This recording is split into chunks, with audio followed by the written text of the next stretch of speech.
पोहोचलेले आहेत। वीरेंद्रसिंह तावडे पोहोचलेला आहे, त्याचबरोबर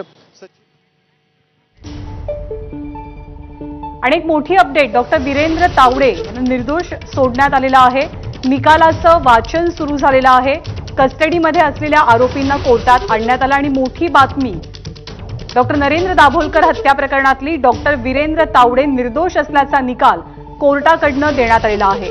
वीरेंद्रसिंह तावडे, सचिन अंदुरे आणि शरद कळसकर हे तिघेही जण कारागृहामध्ये होते। एकूण 5 पैकी 3 आरोपी निर्दोष असल्याचं कोर्टानं म्हटलेलं आहे। तीनही आरोपींची नावं आता आपण बघणार आहोत। यांना निर्दोष करार देण्यात आलेला आहे डॉक्टर नरेंद्र दाभोलकर हत्या प्रकरणात। जर मंदार तुझ्याकडे काही अपडेट्स असतील तर तू सांगशील। तिघांना निर्दोष मुक्त केलंय कोर्टानं।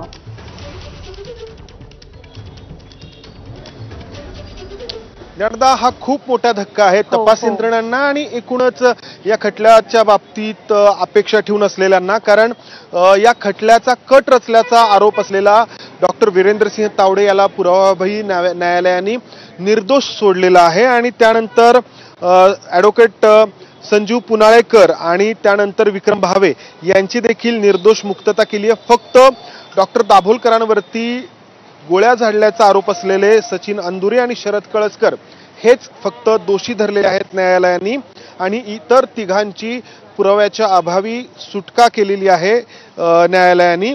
आणि यात पुढे न्यायालय असंही म्हणते की या 2 आरोपींना ज्यांना दोषी ठरवण्यात आलंय त्यांना सश्रम जन्मठेपेची